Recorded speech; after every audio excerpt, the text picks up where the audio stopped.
बुद्ध कहते, कम्म में कहते सभ्य सत्ता कम्म सका, या जो करता है जैसा करता है वो कम्म का वो भागीदार है, दायाद है, अंशयार है। स्वागत है आप सभी का।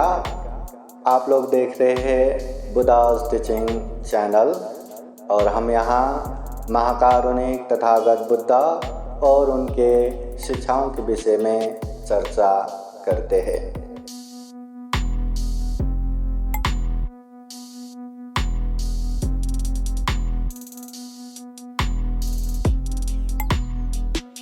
महाकारुणिक तथागत बुद्ध धम्म संघ को त्रिवार वंदना। परम पूजनीय बोधिसत्व डॉक्टर बाबा साहब अम्बेडकर उपस्थित संपूर्ण श्रद्धा संपन्न बुद्धि संपन्न उपासक उपासिकाएं। महाकारुणिक तथागत बुद्ध हमेशा कहते हैं, उपत्या सहे वेदं मरणं आगतं सदा। जहाँ उत्पत्ति होता है विनाश पीछे पीछे आते रहते हैं। जहाँ जन्म होता है मृत्यु भी पीछे पीछे आते रहते हैं। हम कितना भी पैसे वाला हो, हम कितना भी सौंदर्यवान हो, हम कितना भी टैलेंटेड हो, हम कितना भी पढ़ा लिखा हो, हम कितने भी बड़े घर में छोटे घर में रहो, कैसा भी रहो, अंततः सभी को मरना ही है, ये जीवन छोड़ के जाना ही है। हाँ, ये मायने नहीं रखता कि ये तो पीएचडी डॉक्टर है कि उसको अभी नहीं मरना और 2 साल इसको एक्सपांड करते हैं, या ये ज़्यादा ही पढ़ा लिखा है उसको और थोड़ा रुकते हैं, या इसके पास बहुत पैसा है उसको थोड़ा रुकते हैं, इसके पास बहुत सौंदर्य है खूबसूरत है इसको थोड़ा रुकते हैं। ऐसा कुछ भी नहीं होता। बुद्ध कहते हैं, हम बैठे बैठे भी मर सकते हैं, खड़े खड़े भी मर सकते हैं, चलते चलते भी मर सकते हैं, लेटे लेटे भी मर सकते हैं, सुबह भी मर सकते हैं, दोपहर को भी मर सकते हैं, संध्या काल भी मर सकते हैं, रात्रि भी मर सकते हैं, मध्य रात्रि भी मर सकते हैं। ऐसा कोई भी अवस्था नहीं, कोई भी समय नहीं जिस समय हम नहीं मर सकते। और कोई भी व्यक्ति यहाँ जीवन गारंटी इतना ही जिएंगे ऐसा लेके आने वाला कोई भी नहीं है। कोई है क्या? कोई नहीं है। तुवंग में मरणं, मरना निश्चित है, मगर अधुवंग में जीवितं, जीना अनिश्चित है। कब तक जिएंगे, कहाँ तक जिएंगे, कैसे तक जिएंगे, किसी को पता नहीं। इसलिए बुद्ध बार बार कहते हैं, भावय मरण सति, मरना है, ये बात बार बार याद रखो।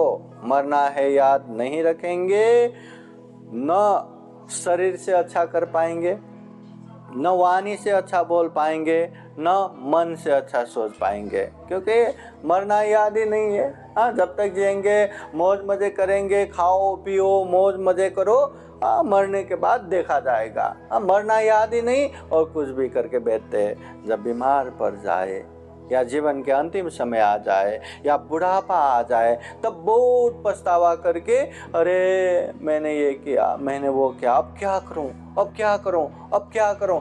क्या ही कर सकते हैं।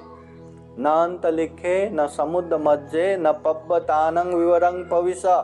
बुद्ध कहते हैं, अगर कोई व्यक्ति गलत करता है, अकुशल करता है, पाप करता है और वो पाप से भयभीत होके भागने की कोशिश करे तो इस दुनिया में भागने की जगह कहीं भी नहीं है। हम पानी में भाग सकते हैं, पाप से नहीं भाग सकते। हम जमीन में, पहाड़ों में, कंदराओं में, गुफाओं में, जंगल में भाग सकते हैं, मगर पाप से नहीं भाग सकते। हम आकाश में भाग सकते हैं, मगर पाप से नहीं भाग सकते। पाप से बचने की जगह इस दुनिया में कहीं भी नहीं है। इसलिए बुद्ध बार बार कहते हैं, ऐसे काम मत करो, ऐसे कर्म मत करो जो भविष्य में पछतावा करके बैठना पड़े, भविष्य में एकदम शोक संताप करके बैठना पड़े। ऐसे कोई भी गलत काम मत करो। ऐसे काम करते जाओ जो अभी भी, बाद में भी, कभी भी याद आए तो मन प्रसन्नता से, अरे वाह उस दिन हमने ऐसे ऐसे अच्छे कर्म किया करके मन प्रसन्नता से भर जाए। हम अच्छा करें, हम बुरा करें, हम खुद के मालिक खुद ही है, कोई हमारे मालिक नहीं है। बुद्ध, तथागत बुद्ध स्वयं कहते हैं, अत्ता ही अतनु नाथो, कोई नाथो परोसिया। हम खुद के मालिक खुद ही है, कोई हमारे मालिक नहीं है। न जाने हमने कितने कितने पुण्य करके आए, तब जाके ये दुर्लभ जीवन मिला है, तब जाके ये मनुष्य जीवन मिला है। कि जो मनुष्य पति लाभो, मनुष्य जीवन दुर्लभ है, स्वयं तथागत बुद्ध कहते हैं। प्राणी जगत में सर्वश्रेष्ठ है। हम अच्छे बुरे सोच सकते हैं, समझ सकते हैं, हर पाप से दूर हो सकते हैं, हर पुण्य कार्य में आगे बढ़ सकते हैं। इंसान छोड़ के कोई भी पशु पंछी जीव जंतु कीट पतंग पाप धर्म नहीं समझ सकते, पाप से दूर नहीं हो सकते और पुण्य कार्य में आगे नहीं बढ़ सकते। केवल और केवल इंसान ही कर सकते हैं। और इतना करने की क्षमता होने के बाद, इतना समझने की क्षमता होने के बाद, इंसान जाने अनजाने में कभी पैसे के पीछे भाग के, कभी परिवार के पीछे भाग के, कभी अपने स्वार्थ मजे के तरफ भागते हुए खूब पाप करते हैं, खूब अकुशल करते हैं। समझो ये कितना दुर्लभ जीवन है।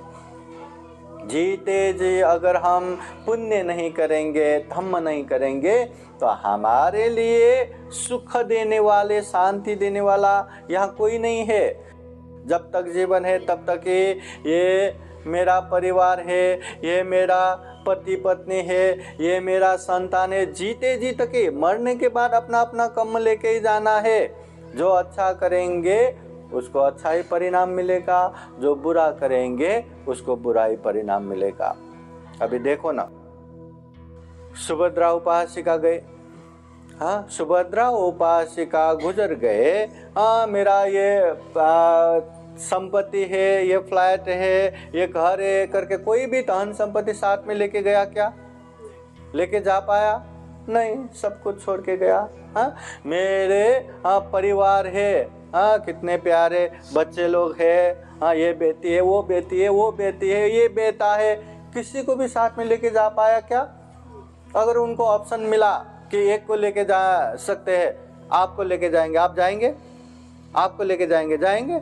आपको लेके जाएंगे, जाएंगे? कोई भी नहीं जाता। जीते जी ही वो साथ है और वो गुजर गए। बाकी तो बाकी, अपना शरीर भी यहीं छोड़ के गए। कितने लकड़ियों में जला के राख बनाया और वो राख भी पानी में बहा दिया। हाँ जीवन का सत्य यही है। कितना भी हम अपने अहंकार अभिमान में जियो, कितना भी हम अकुशल करते जाओ, कितना भी पाप करते जाओ, रियलिटी यही है, सत्य यही है। इसलिए बुद्ध कहते हैं पुण्य करो, धम्म करो। आसान नहीं है पुण्य करना, आसान नहीं है धम्म करना, परंतु एक छोटा बच्चा, हाँ ये छोटे बच्ची है, ये बच्चा है, उन लोगों को ये भी सीधी कहाँ पढ़ना आता है, परंतु बार बार ये भी सीधी क ख ग घ पढ़ के भविष्य में यही बच्चा बड़ा हो जाएगा, डॉक्टर बनेंगे, इंजीनियर बनेंगे, बड़े बड़े किताब पढ़ने वाले, बड़े बड़े किताब लिखने वाले बड़े बन जाते। वो हमारा अभ्यास है। उसी तरह हम अच्छे पुण्य कार्य में अभ्यास करेंगे तो अच्छे में हम परफेक्ट हो जाएंगे, एक्सपर्ट अच्छे में बनेंगे। दान देने में अभ्यास करो, दान देने में एक्सपर्ट। शील पालन करने में अभ्यास करो, शील पालन करने में एक्सपर्ट। ध्यान साधना करने में अभ्यास करो, ध्यान साधना करने में एक्सपर्ट। धम्म देशना सुनने में, धम्म देशना किसी को धम्म की बातें सुनाने में, जो अभ्यास करेंगे उसमें ही परफेक्ट होंगे। ठीक वैसा ही अगर हम गलत काम करते जाएंगे तो उसी में एक्सपर्ट होंगे। मारने के पीछे जाओ, कितने मारने में एक्सपर्ट हो जाएंगे। चोरी के पीछे जाओ, चोरी करने में एक्सपर्ट हो जाएंगे। व्यभिचार के पीछे जाओ, व्यभिचार करने में एक्सपर्ट हो जाएंगे। झूठ बोलने की तरफ जाओ, झूठ बोलने में एक्सपर्ट हो जाएंगे। दारू नशा पीने के पीछे जाओ, दारू नशा पीने में एक्सपर्ट हो जाएंगे। परंतु जो चीज़ में हम एक्सपर्ट बन रहे हैं, क्या वो हमारे कल्याणकारी है क्या? हाँ गलत काम करेंगे तो अपने समाज, देश, उसको धिक्कारना तो है ही, अरे अपने परिवार भी उसको धिक्कारते हैं। हाँ, हिंसा करने वाले को मेरे आई बाबा ने ऐसे मारा, हाँ मेरे आई बाबा को नमन करके बैठते हैं क्या? जब उसको पता चला हिंसा करना तो गलत है, वो अपने माता पिता को भी घृणा करेंगे। गलत करने वाले को खुद के संतान भी घृणा करते हैं, तो बाकियों का तो क्या ही करना। और एक बात हमेशा याद रखना है, हम भले ही गलत काम करते समय त्यांनी बघितला नाही, मैं खूब एक्सपर्ट झाले, हाँ मैं बहुत एक्सपर्ट हो गया, अभी तो मैं खूब अच्छे से कर पाता हूँ, ऐसा लगता है। परंतु जब बीमार पड़ेंगे, जब जीवन के अंतिम समय में आएंगे, तब उसको पूरा टीवी में देखने जैसा ये एक चीज याद आता है। दुनिया को हम छुपा के कर सकते, अपने आप को कभी छुपा नहीं सकता। और जीना है हमें अपने आप से ही, अपने आप के साथ ही। इसलिए हमेशा पुण्य करते जाओ, धम्म करते जाओ, अभी भी सुख शांति मिलेगा, बीच में भी सुख शांति मिलेगा, अंत में भी सुख शांति मिलेगा। देखिए तथागत बुद्ध बनने से पहले जब दरबार में थे, कम सुख शांति थे उनको, मतलब कम मौज मजे थे। उन समय के सबसे खूबसूरत लड़की, जो यशोधरा तो उनके पत्नी, उनको ठंडी में रहने का अलग महल, गर्मी में रहने का अलग महल, बरसात में रहने का अलग महल, और सारा व्यवस्था, नाचना हो, गाना हो, हर सुख सुविधा परिपूर्ण। परंतु तब भी उन्होंने एक गृह त्याग किया, दरबार छोड़ा। क्यों? क्योंकि वो मौज मजे कितना भी करो, वो भी सुख शांति नहीं है। हमें आंखों से क्या देखना पसंद है? क्या देखना पसंद है? जो भी देखना पसंद हो उसको, चलो एक गहना देखना पसंद है, या अच्छा खासा घर गाड़ी देखना पसंद है, या अपने मनपसंद एक व्यक्ति को देखना पसंद है। अरे देखते जाओ, 1 घंटा 2 घंटा, उतना ही अच्छा लगेगा क्या? अब तो बोर होने लगता है, मारो जैसा, अरे भाग जाओ, है ना। मतलब कोई भी चीज ना आंखों से देखते रहने से सुख मिलेगा, न कानों से सुनते रहने से सुख मिलेगा, न मुंह से खाते रहने से सुख मिलेगा, न नाक से गंध लेके सुख मिलेगा, न शरीर से स्पर्श करते रहने से सुख मिलेगा। सुख नहीं मिलता, ये सही सुख नहीं है। कितना भी धन संपत्ति हो, गाड़ी हो, बंगला हो, उससे भी सही सुख शांति नहीं मिलता। कितना भी पढ़े लिख के डॉक्टर बने, इंजीनियर बने, उससे भी सही मायने में सुख शांति नहीं मिलता। सुख शांति का गारंटी नहीं है। एकदम धन संपत्ति कमा के अब दुनिया के हर चीज करने लायक बन गया, तब भी सुख शांति का गारंटी नहीं है। कितना भी धन संपत्ति कमाओ, कितना भी बड़े बनो, कितना भी करो, उससे सुख शांति का गारंटी नहीं है। बुद्ध कहते हैं पुण्य करो, पुण्य करते जाओ, इसी में हमारा सुख शांति का गारंटी है। पुण्य करेंगे, धम्म करेंगे, अच्छा करेंगे, तो सुख शांति का गारंटी है। और ये भी नहीं समझना कि हम जो कर रहे कोई तो देख ही नहीं रहे, अब मरने के बाद देखा जाएगा। ऐसा करके भी पाप नहीं करना। बुद्ध कहते, कम्म में कहते, सभ्य सत्ता कम्म सका, या जो करता है जैसा करता है वो कम्म का वो भागीदार है, दायाद है, अंशयार है। तो वो कम्म जो जैसा करता है, कम्म का कम्म फल, एक्शन का रिएक्शन आना ही है, आता ही है। कुछ अभी के अभी आते हैं। जैसे किसी को हमने गाली दिया, वो भी गाली देगा, किसी को हमने चाटा मारा, वो भी चाटा मारेगा, तुरंत के तुरंत फल आ जाता है। कुछ समय के बाद आता है। किसी के विषय में थोड़ा सा चुगली बताया, वो घूम फिर के उसके कान में पहुंचा और वो आके हमें सबक सिखाया, कुछ समय के बाद आता है। और कुछ जीवन के अंतिम समय में आता है, मरने से पहले खूब दुख कष्ट पूर्वक जीवन जीते हैं। और कुछ जीवन के बाद आता है। मगर कोई बुरा कर्म करे, अकुशल कर्म करे और उसका परिणाम ना आए, ऐसा नहीं होता। ठीक वैसा ही कोई पुण्य करे, कोई धर्म करे और उसका अच्छा परिणाम ना आए, ऐसा भी संभव नहीं है। इसलिए हम सुख चाहने वाले हैं कि दुख चाहने वाले? सुख चाहने वाले हैं तो पुण्य करना चाहिए कि पाप करना चाहिए? पुण्य करना चाहिए। हाँ, जैसे कि यहाँ हम कल्याण में बैठे हैं, इस तरफ जाओ चैत्य भूमि है, इस तरफ जाओ दीक्षा भूमि है। हाँ, अभी हमने ठान लिया कि आज हम चैत्य भूमि जाएंगे, तो वहाँ जाके चैत्य भूमि इस तरफ है, इस तरफ न जाते हुए दीक्षा भूमि की तरफ जाएंगे तो चैत्य भूमि पहुँचेंगे क्या? पहुँचेंगे क्या? जितना मेहनत करके जाएंगे, जितना जोर से, जितना तेज से जाएंगे, उतना चैत्य भूमि से दूर हो जाएगा। उसी तरह सुख का रास्ता अलग है, दुख का रास्ता अलग है। हम चाहते हैं सुख और पाप करके, अधर्म करके, पहले पैसा ही कमाता हूँ, पहले घर गाड़ी बनाता हूँ, ये वो करके उसका जड़, उसका बेस पाप है, तो उसको सुख शांति मिलेगा क्या? वो तो और दूर चला जाएगा। दिखने में ओ गाड़ी है, बंगला है, हाँ खूब सुखी है, अंदर ही अंदर उसको पता चलता है नींद नहीं आ रहा है, सोने के लिए स्लीपिंग टैबलेट लेना पड़ रहा है। हाँ, कहीं भी सुख नहीं, शांति नहीं है ना। कहीं भी अच्छे करने वाले ऐसे झोपड़पट्टी में या ऐसे जमीन में भी सोए ना, मस्त आराम से सोते हैं, और बुरे करने वाले अच्छे से अच्छे लाखों के बिस्तरा में सोए तो भी नींद नहीं है।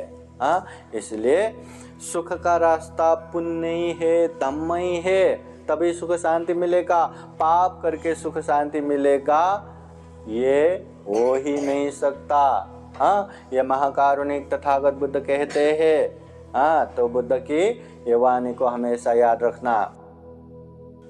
महाकारुणिक तथागत बुद्ध के समय में एक बहुत पैसे वाला उपासक, श्रावस्ती में रहने वाला वो उपासक, एक दिन भागा भगवान बुद्ध के पास आया और भगवान बुद्ध के पास आके खूब रोने लगा।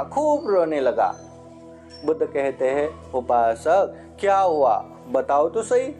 तो उपासक कहते हैं, भगवान मेरे पिताजी को सुगति भेजना है, मेरे पिताजी के लिए आपको कुछ करना है। बुद्ध कहते हैं, उपासक पहले आराम से सांस लो, फिर अच्छे से बात बताओ। तो कहते हैं, भगवान आज अचानक से मेरे पिताजी गुजर गए, मेरे पिताजी को अभी भी दाह संस्कार करके हम आए।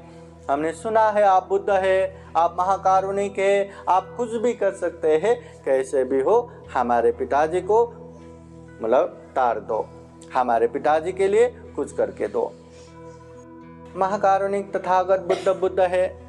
बुद्ध कुछ बातें सीधे सीधे बता के समझाते हैं। बुद्ध कुछ बातें अनेक तरह से व्याख्या विस्तार करके सुनाते हैं, कहानियों के साथ सुनाते हैं। कुछ बातें उसको प्रति प्रश्न या उसी को प्रश्न करते करते समझाते हैं, और कुछ बातें उपाय कौशल्य द्वारा भी, मतलब अनेक उपाय द्वारा भी समझाते हैं। हाँ, जैसे मरे हुए बच्चे को जीवित कर दो कहने वाली कृष्णा गौतमी को एक मुट्ठी सरसों लेने के लिए भेजा। एक मुट्ठी सरसों ऐसे परिवार से लाना है जिसमें कोई भी न मरा हो। अब कोई भी न मरा ऐसे परिवार कहाँ मिलेगा? वो हर जगह जाते हर जगह सुनते कहीं पे माँ, कहीं पे पिता, कहीं पे बेटा, कहीं पे बेटी, कहीं पे चाचा चाची, ऐसे सुन के अरे दुनिया में आने वाले सबको मरना ही है, मेरे बेटे भी मर गए, उसने बोध किया। हाँ, तो वैसा ही बुद्ध कुछ उपाय कौशल्य द्वारा भी समझाते हैं। तो बुद्ध ने वो महाजन को देखा, बहुत ही शोक संताप है। अभी उसको समझाने के लिए बुद्ध कहते हैं, उपासक ऐसा करो, 2 मिट्टी का बर्तन ले लो। हाँ, एक मिट्टी के बर्तन में डालो बालू डालो, रेती डालो, और दूसरे में डालो घी। तो वो 2 लेने भेजो।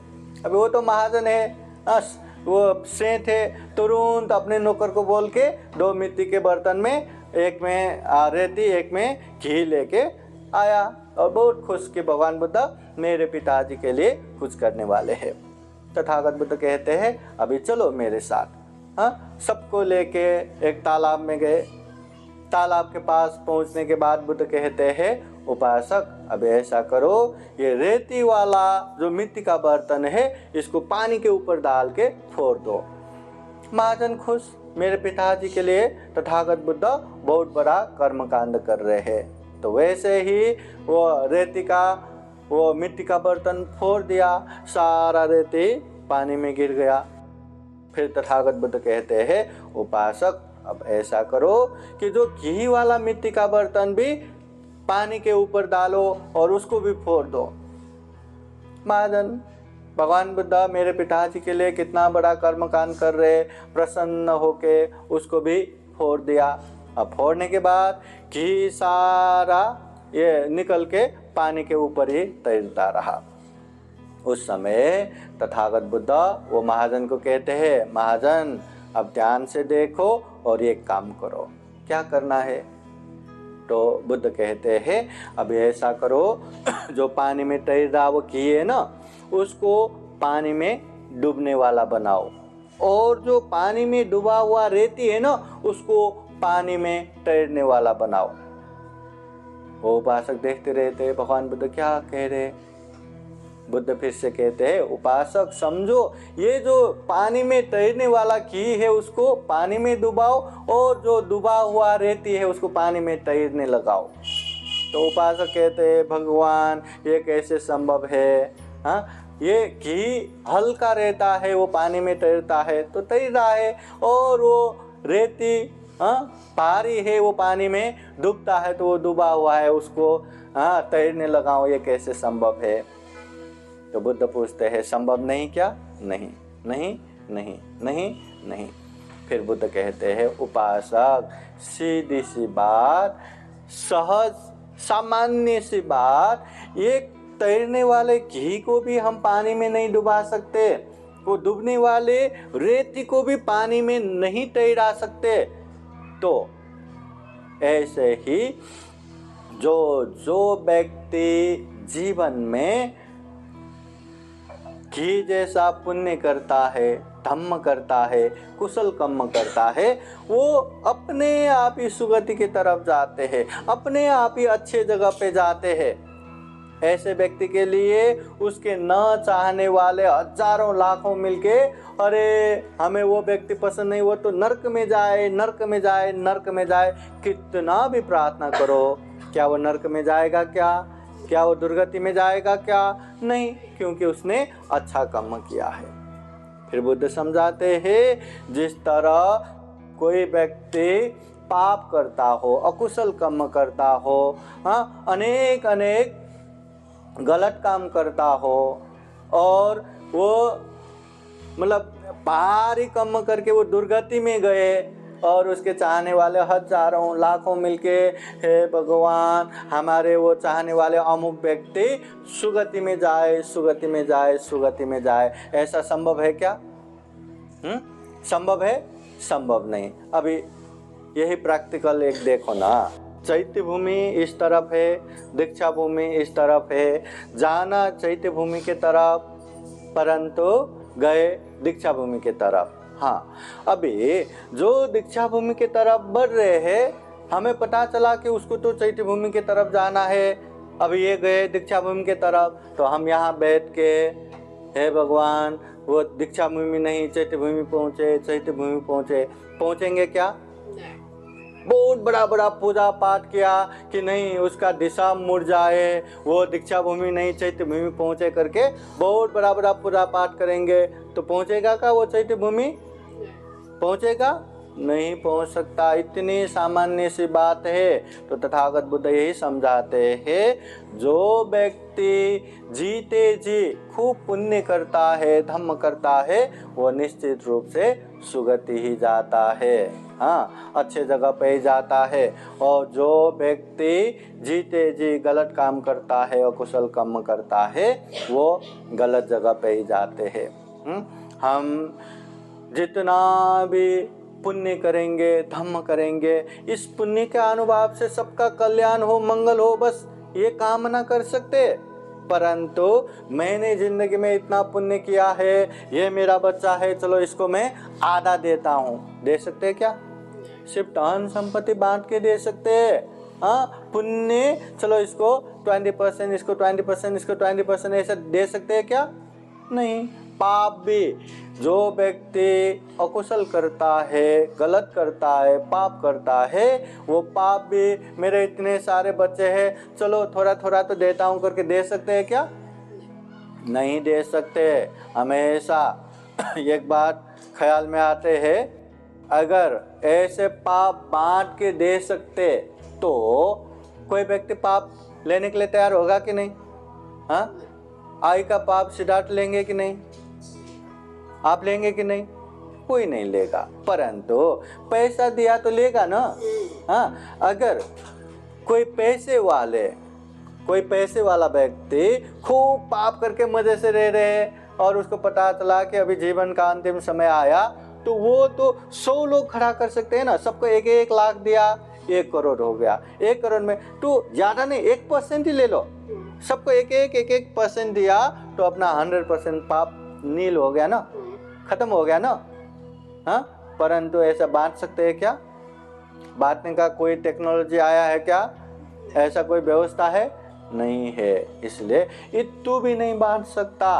हाँ, उसके अपने बच्चे भी पाप लेने के लिए तैयार नहीं रहता। इसलिए जो भी हम पाप करते हैं हमें ही भुगतना है, ये बात हमेशा याद रखना।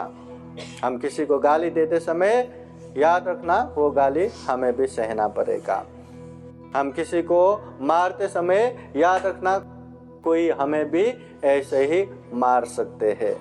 हाँ, हम जो गलत करते हैं, अकुशल करते हैं, उसका दुष्परिणाम हमें भुगतना ही पड़ेगा। इसलिए बुद्ध कहते हैं ये वर्तमान समय बहुत ही महत्वपूर्ण है। हमने पहले क्या किया, क्या नहीं किया, उसको हम एडिट नहीं कर सकते, उसको सुधारा नहीं जा सकता। हाँ, और आने वाले भविष्य वो तो अंधकार है, हम देख नहीं सकते, मगर ये वर्तमान समय तो हमारे हाथ में है ना। ये वर्तमान समय हम जैसा चाहे वैसा कर सकते हैं। आप चाहो तो एक से एक पुण्य करते हुए, दान देते हुए, शील पालन करते हुए, ध्यान साधना करते हुए अच्छे से आगे बढ़ सकते हैं, और चाहे तो एक से एक पाप करते हुए आगे बढ़ सकते हैं। इंसान है ना, पुण्यवान है ना, पाप भी किया तो बहुत सक्सेस हो जाता है। हिंसा करने में, चोरी करने में, व्यभिचार करने में, झूठ बोलने में, नशा पता सेवन करने में बहुत सक्सेस हो जाता है। परंतु पाप करने से अभी भी बाद में भी दुख ही होगा, पुण्य करने से अभी भी बाद में भी सुख ही होगा। ये बात हमेशा याद रखना चाहिए।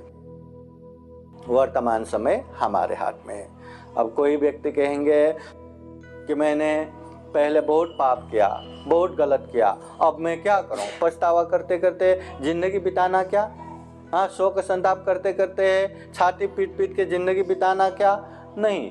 हम बुद्ध काल के समय में देखते हैं, अंगुलीमाल जिसने हजारों लोगों को मारा, हत्या किया, वो भी बुद्ध के शरण में आके दुख मुक्त निर्वाण प्राप्त कर सकते हैं। तो हमने क्या इतना हत्या किया क्या?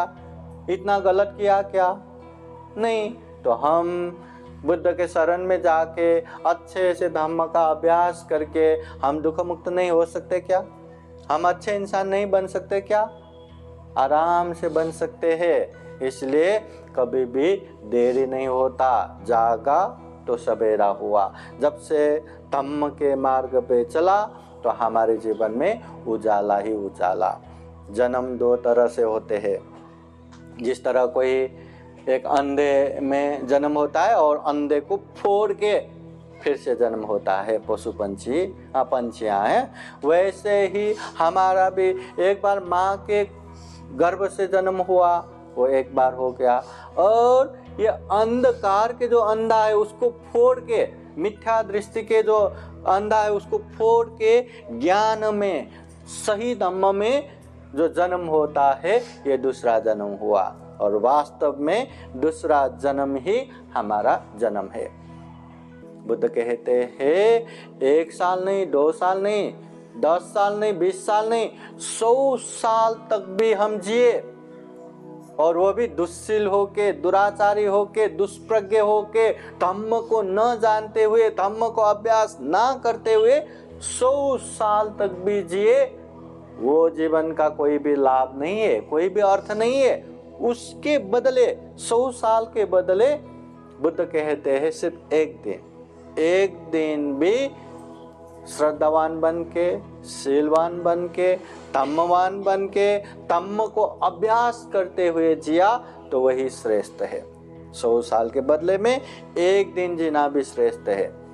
अभी हमें बोले 100 साल जीना है कि 1 दिन जीना है, हम क्या बोलेंगे? 100 साल ही। हाँ, 100 साल ही पक्का ना, 100 साल। अभी देखो मैथमेटिकली हम हिसाब करते हैं ना, मेरे पास 1 रुपया था, किसी ने और 1 रुपया दिया तो कितना बन जाएंगे? 2 रुपया बन जाएंगे। किसी ने और 8 रुपया दिया तो कितना बन जाएंगे? 10 रुपया। तो ऐसे ही एक मैथमेटिकली देखो, हमारे जीवन में 1 दिन का कितना समय रहेगा? 24 घंटा। हाँ, वो 24 घंटे में हम अच्छा ज़्यादा करते हैं या पाप ज़्यादा करते हैं? हाँ, सपोज हमने 1 दिन में इतना ज़्यादा पाप किया और पुण्य इतु सा किया।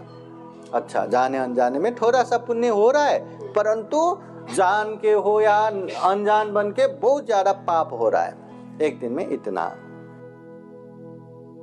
दूसरे दिन फिर इतु सा पुण्य और पाप इतना, तीसरे दिन इतु सा पुण्य इतना पाप। महीना दिन में पाप ज्यादा होगा कि पुण्य ज्यादा होगा?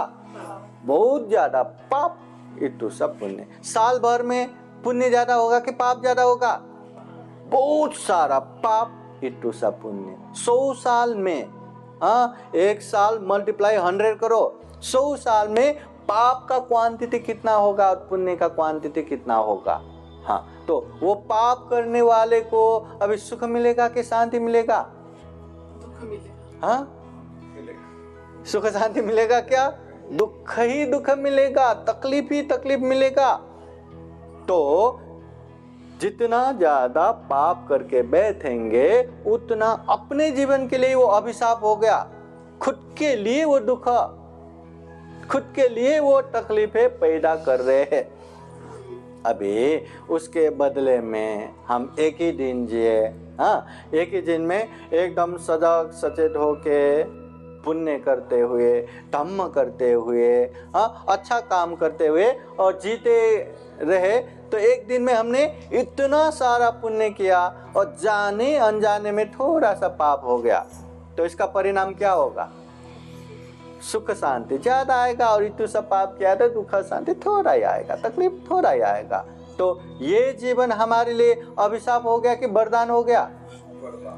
वरदान हो गया। इसलिए बुद्ध कहते हैं 100 साल जीना मायने नहीं रखता, 1 दिन भी जियो, अच्छे बन के जियो, अच्छा करके जियो। 100 साल जी के अपने लिए पाप इकट्ठा करके खूब सारे दुख अशांति का कारण मत बनो।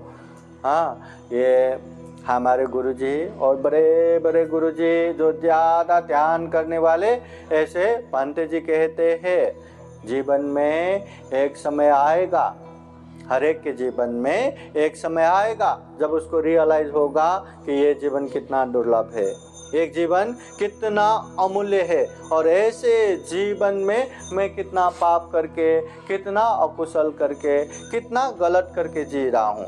जिस दिन वो समय आएगा ना, इतना इंसान पछतावा करेगा, इतना शोक संताप करेगा, इतना रो के बैठेगा, मगर वो समय कब आएगा? किसी को छोटे समय में ही आता है। भगवान बुद्ध के समय में विशाखा 7 साल का था, बुद्ध का उपदेश सुन के श्रोतापति फल प्राप्त किया। और कोई 1 से 20 साल के उम्र में आके दुख मुक्त होते हैं। हाँ, तो ये रियलाइज, ये महसूस कब होगा पता नहीं। जब तक महसूस नहीं होता धम्म सुनते रहना, धम्म पढ़ते रहना, धम्म का अभ्यास करते रहना, है ना। जिस दिन वो महसूस होगा उस दिन बहुत रोना पड़ेगा, इसलिए वो रोना न पड़े, रोना कम हो, उसके लिए खूब पुण्य करना है, खूब धम्म करना है। हाँ, इसलिए बुद्ध बार बार कहते हैं सब पाप सकरणं, दुनिया में जो भी पाप है उसे मत करो, कुशल से उपसंपदा, जो भी कुशल है, धम्म है, पुण्य है, वो करते जाओ। सचित परियोदपनं, अपने चित्त को परिशुद्ध रखो। ये बुद्धों का शासन धम्म है, शिक्षा है, उपदेश है। पाप मत करो, पुण्य करो, धम्म कर, चित्त परिशुद्ध करो। अभी बुद्ध की बातें तो मानते हैं ना, विश्वास है ना, हाँ, तो उसको पालन करना, केवल जान के बैठना नहीं है, मान के बैठना नहीं है, अभ्यास करना है। जितना हम पुण्य करेंगे उतना ही हमें कल्याण होगा, उतना ही सुख शांति होगा। ये बात हमेशा रखना, याद रखना। हाँ, तो एक बात ये हुआ कि हमें जीते जी ही करना चाहिए, परंतु कोई गुजर गया तो उनके लिए हम ये जो पुण्यानुमोदन कर रहे, ये फिर क्या अंधविश्वास है क्या, मिथ्या दृष्टि है क्या, गलत है क्या, क्या हमें नहीं करना चाहिए क्या? हाँ, ये भी तो ख्याल आता होगा। तो कोई मरने के बाद भूल जाए या उसको जैसा वैसे फेंक दिया जाए, वो तो पशु पंछी जीव जंतु कीट पतंग करते हैं। हाँ, हम इंसान हैं, हम कृतज्ञ हो सकते हैं। हाँ, किए हुए उपकार को याद करके कृतज्ञ बन सकते हैं। तो अनंत उपकार को याद करते हुए, कृतज्ञ बनते हुए उनके नाम पे पुण्य करना चाहिए, धम्म करना चाहिए। हाँ, अभी हम क्या करते हैं, पुण्य करते नहीं, धम्म करते नहीं। हाँ, लोगों के सामने मेरे आए, मेरे पापा करके खाली रो के बैठते हैं। रो के बैठने से, शोक संताप करके बैठने से न उनको कल्याण होगा, न खुद को ही कल्याण होगा, कुछ भी कल्याण नहीं। तो जब भी याद आए, न केवल एक बार, जब भी याद आए उनके नाम पे पुण्य करना है, उनके नाम पे धम्म करना है, और हर बार प्रार्थना करना है कि जो भी हमने पुण्य किया, इस पुण्य के अनुभव से उनको सुगति प्राप्त हो, निर्वाण प्राप्ति के लिए ये पुण्य हेतु बने, कारण बने। हर बार प्रार्थना करना है। उससे एक तो हम पुण्य कर रहे हैं, हमारा कल्याण हो रहा है, और जरूरत पड़ा तो उनको भी कल्याण होगा ही।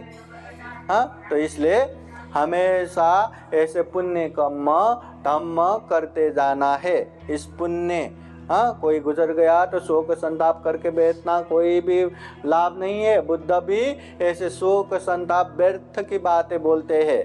हाँ, फिर भी रह के वो रोना आता है, वो अलग बात है, परंतु जब भी आई बाबा या कोई गुजर गया उनकी याद आए तो उनके नाम पे पुण्य करना है, धम्म करना है। चाहे दान दो उनके नाम पे, चाहे शील पालन करो, चाहे ध्यान साधना करो, या थोड़ी देर पूजा ही करो, कुछ भी करो, अच्छा करो, और इस पुण्य के अनुभव से उनको कल्याण हो, मंगल हो, ऐसी कामना करना है।